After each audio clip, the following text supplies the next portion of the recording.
Welcome everybody, and today is a brand new top 5 best stories list, and I hope you enjoy.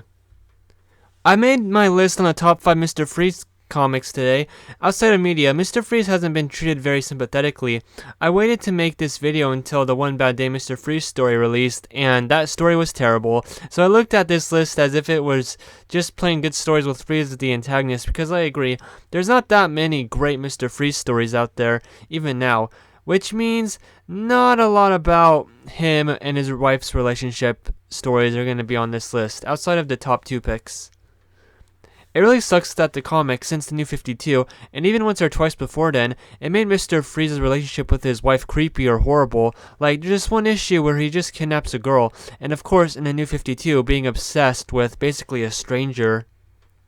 And I'm also not a big fan of Victor getting superpowers and becoming more like Killer Frost. Yeah, that's interesting, but then why not use Killer Frost in the stories, not Mr. Freeze, since there's 3 villains named Killer Frost, and only one Victor Freeze?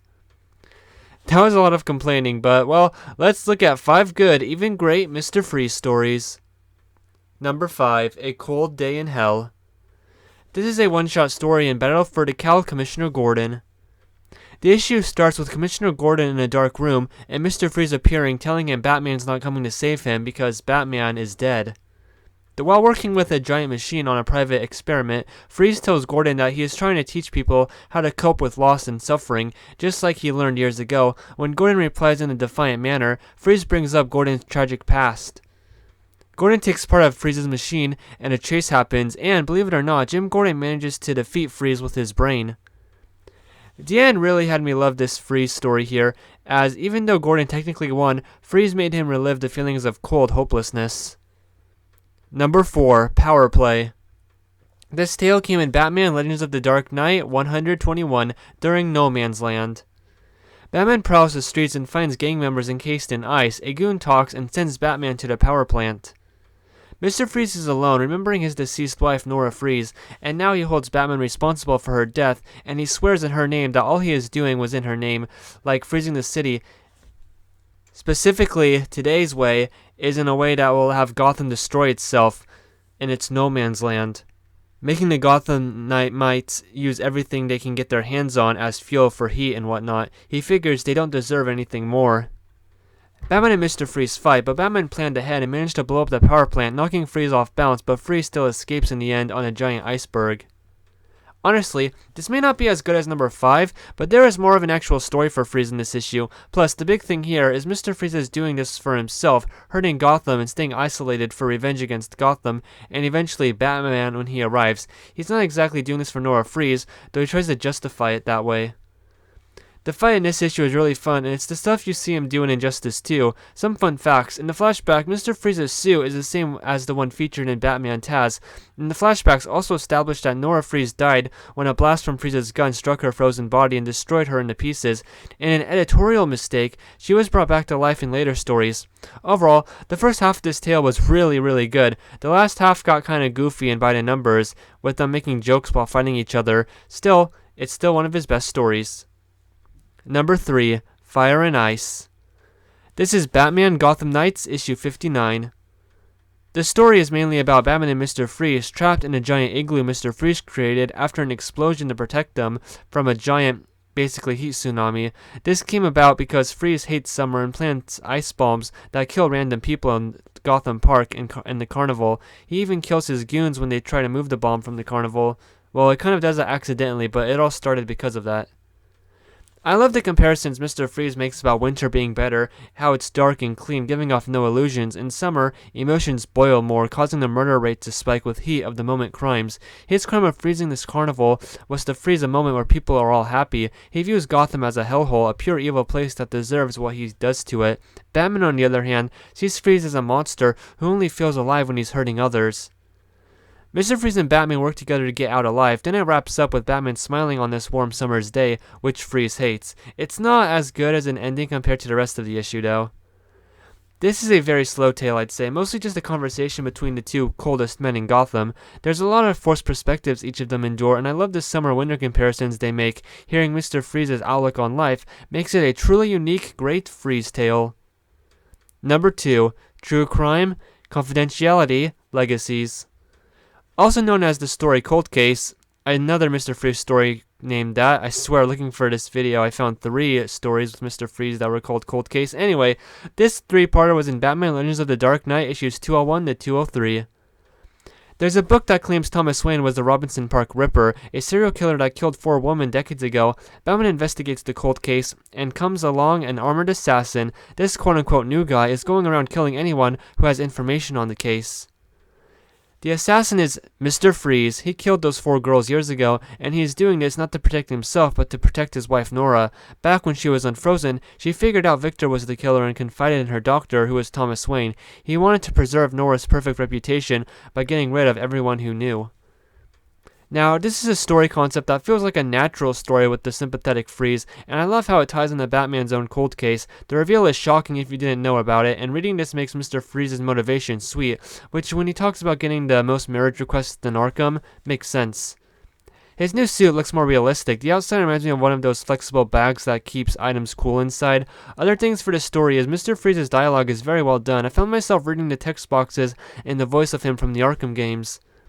You see Mr. Freeze prepare to die to just preserve his wife's pure memory. It's the most effort Mr. Freeze has ever put into one of his schemes, I'd say.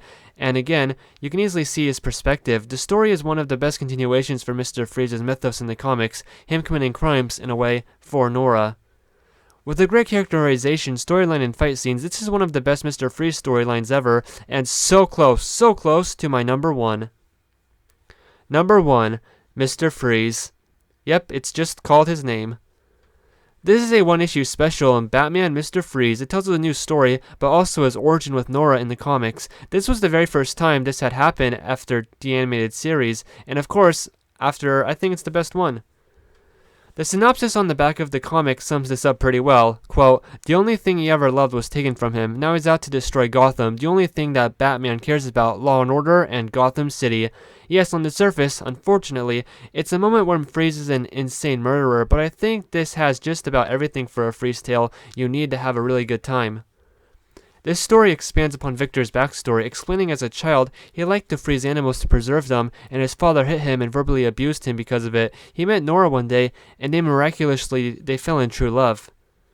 Then he got a job at GothCorp. His wife gets terminally ill, and he decides to break the rules and put his wife in a cryo chamber at GothCorp, secretly, to buy time until he figures out a cure.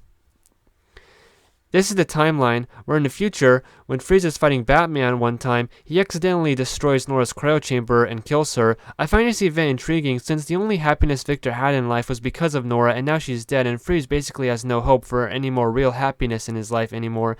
So he lashes out and attacks people. He turns even colder, and hurting people is what makes him, I guess, happy now, even though he denies it to Batman. If it wasn't for his backstory and the multiple turning points in his life shown here, it wouldn't have been number 1. Maybe it wouldn't have even been on my list, since his story in present day is just going around freezing everything. He even gets Robin encased in a block of ice. Just being heck bent on destroying Batman is a very reused story, but here, it's varied enough, and you almost never saw Mr. Freeze use human snow henchmen ever again. His suit in here reminds me of his appearance in Batman Beyond. There is also some commentary on good people easily turning to the dark side, so to say. He is also very nice to his goons. Thinking back, I think this Freeze takes traits from the previous media versions of the character, the one from Batman the Animated Series, and the first 1966 appearance of Mr. Freeze. For action, this story has Freeze goons, Freeze polar bears, everything surrounding Mr. Freeze when it comes to him fighting. I really appreciate that in this big Mr. Freeze tale. Sometimes the art looks weird, but I think for the emotional moments, man, it hits hard, especially here where he's holding Nora while he's losing her, and ultimately, his only light in the world. The story makes Mr. Freeze sympathetic looking at his past, but in modern day, it's focused on the atrocities he commits, and you want him stopped. The ending has him in Arkham thinking of new plans, making him feel, quote, warm. Alright, so reading this now, I see this as maybe one of the worst times in Victor's life. Maybe think of it as a real One Bad Day Mr. Freeze issue. Like, this is what he does just after he accidentally killed his wife, which basically is what happened. The only one time he went out and committed murders, although it wasn't like he wasn't thinking of these murders when he did it, unlike number 4 story on this list. Since he froze people who, in his mind, betrayed their partners in the heat of the moment, or civilians turning bad and stealing the money Freeze goons were after as well. Maybe I was reading too much into this story, but I, without a doubt, place it as the greatest Mr. Freeze story in comics ever. That's my list. Top 5 best Mr. Freeze stories. Gosh, I love making this list. Freeze is still my second favorite Bat Rogue. Just like Killer Croc, I think the media and video games and TV have done more or done better for the character than just the comics, for Freeze, especially in modern day. In my mind, I can't really see him making a Mr. Freeze solo movie, but even in the new The Batman movie universe, yeah, it'd be exciting, but I worry it would just be a storyline everyone already knows. I wouldn't mind them changing it up, which is one of the reasons I think this Freeze story list was much different than Mr. Rogues' one he did years ago.